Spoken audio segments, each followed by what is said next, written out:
Gentlemen, welcome once again to another episode of the Think Clinical podcast. My name is Hamza. Thank you so much for joining us today.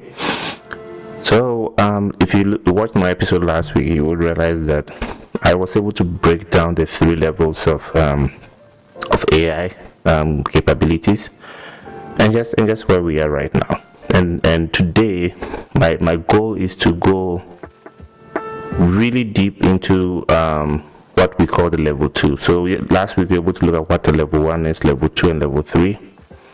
So in this series, I'm going to spend more time today digging into level 2, and what that means is healthcare, because this is where we are right now, and you need to be thinking around these before you even think about moving to a level 3 type of execution. Okay. So if I could ask you a quick question on how many hours a week your team spends on tasks like follow the exact same steps every single time. And I'm talking about AR follow-up calls. I'm talking about appointment reminders. I'm talking about insurance eligibility. How many hours does your team really spend on these things? And if you have a good answer to it, you can then translate it into how many or how much you're paying per hour for those tasks. And if you did this math honestly, you would find that a significant portion of your labor spend is towards work that you could just easily automate with AI, and it's already here. And this is what level 2 AI is promising. And today we are going to build a playbook together and see how this is going to happen. So once again, my name is Hamza. I'm your host. And today I will be going deep into this. And if you haven't done so already, please remember to subscribe, like, and share. It's important. It's important for you to be able to do that, to get content on time. This also helps us to be able to reach more people who are interested in content like this. So please remember to subscribe, like, and share.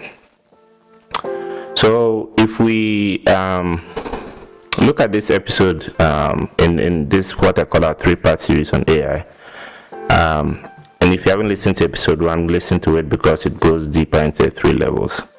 Today I want to connect this from a level 1 conversational AI system to a level 2, where you now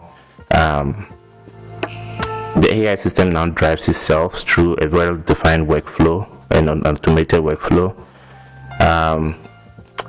And when we look at this, it helps us to be able to really define this in the context of how we need to stop hiring for tasks and start engineering our systems to be able and well positioned to be able to execute these tasks, right? So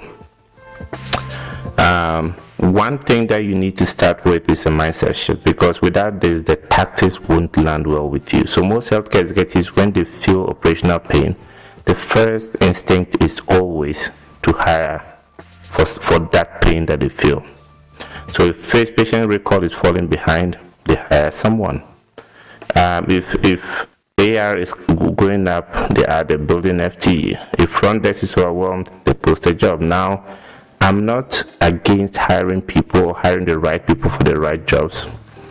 People are definitely the heart of every company, every organization, and especially in healthcare, where the people component of it can never be taken out. And you know, exceptional teams will build exceptional practices, but there's what I've learned running, if you're running multi-site like I've done for a while, when you hire to solve a specific workflow problem, you're not fixing the problem. You're just surfing around it, and that doesn't make the problem go away. It just delays it for a while until it shows itself again when a new demand comes up. Okay. So level 2 would ask a different question. Who should do this? And it usually asks, should a human be doing this at all? And when you think about now going into the second level where you start automating workflows, these are the questions you need to ask yourself. Who should do this? And if your question is, or if your answer is not clear at that point, then the question you should ask yourself is, should a human actually be doing this? Because this might be a very routine task. So let's talk about the 5 highest ROI automation opportunities in healthcare. let me walk you through the 5 automation opportunities I consistently see as the highest return in dental groups, ambulatory services, and multi-site healthcare organizations. These are the places you should start from. So I'm not asking you to go and just chase everything that automates. There are those that are already showing high ROI, and my goal today is to walk you through that because they are not the most glamorous, but they are the engine and the heart of the organization. So what are the 5? The first most successful level 2 AI strategy that most dental and multi-site healthcare groups have implemented successfully is patient recall and reactivation campaigns. So your practice management system knows exactly when every patient is due for their next visit. So level 2 automation connects the data to the sequence outreach workflow. So if you tell it to text a day before the appointment or email 7 days, so what we usually have in our system, or what we do, the way we automated our system, is that every single appointment that we have will get a reminder 2 weeks before the appointment. Now when they get that reminder, 7 days to the appointment, they get a second reminder. Okay, and this is all automated. Nobody's sitting there sending these reminders to patients. They still get a second reminder. 3 days to the appointment, they get a message to confirm. So they get a confirmation message, and in that case they're able to confirm directly from the system. And this is all from the practice management system we have, which has the capability of automating the whole workflow for recalls and reactivation campaigns. And then the system now is able to a day before, if the confirmation is not done 3 days before, then 48 hours to another confirmatory text message sent out until the patient actually confirms the appointment. Now when they confirm, they get a reminder 3 hours before the appointment. So this whole system is to reduce no-show cancellations, and once the patient leaves, there's a new wave of campaigns that will start, where we have reactivation campaigns. So if a patient did not schedule the appointment, for instance, we have to get a reminder out to them. Somebody would have to call, and then if those don't work, eventually when they are getting overdue, the system sends another message. So these are from before the patient comes in to after the patient comes in. Nobody manages that process. Now these patient care coordinators are able to focus their time on complex tasks and high level stuff, and the ROI on this is insane when you think about it. The second automation that is really paying off well is around AR aging alerts and follow-up triggers. So now most systems, RCM systems that we know, every night your billing data tells a story. So you have balances in the 30, 60, 90 buckets, and claims are sitting without responses. So denials without appeals keep going up, right? So level 2 automation reads the data every morning. It generates a prioritized work queue for your billing team, sends automated payment reminders to patients with outstanding balances, and flags high dollar aging accounts for supervisor review. Your team stops spending time finding the problem and starts spending time solving it. So this is on AR. The third place where you have automation bringing the biggest ROI is referral tracking closed loop. And for a practice that sends or receives referrals, this is virtually every specialty in many primary care groups. The referral loop is a black hole. So patients referred out and never tracked is becoming a big problem. Specialists who received the referral but never sent a consult note back is becoming a big problem. And in the dental group, for instance, patients referred to an endodontist or an oral surgeon who fell off the schedule entirely becomes a difficult situation to manage. So when you think about where people are using level 2 automation now, they used to close the loop. They send the referral out, and then the follow-up prompt at 72 hours and a status check at 2 weeks, if nothing, so that nothing disappears into the void again, because now something is tracking from the time that patient is sent out of the specialty practice, from the general practice all the way through the specialty practice, making sure they are keeping track. So that's the third one. The fourth one where automation is showing the big ROI now is appointment confirmation. As I said, we have used this for so many years, and it walks you through what needs to really be done in confirming appointments, and it reduces no-show. So you have, as I mentioned earlier, you have all these automations that are sent out, reminders and all that, and recalls after. And then we have new patient intake and onboarding sequence, which again, as I said, we already have because of level 2 automation. And when a patient calls, the first thing we do after entering the information is to trigger that sequence. So it sends out a portal for the patient to register where they have all their health information. They fill out all their new patient paperwork at home, at the comfort and at their own convenient time, so that they only show up when it's time for the appointment. They don't have to come in 30 minutes before. Nobody is following up that process. Nobody's calling the patient trying to get forms back and scan them in. That redundant process is gone, and the ROI on it is huge.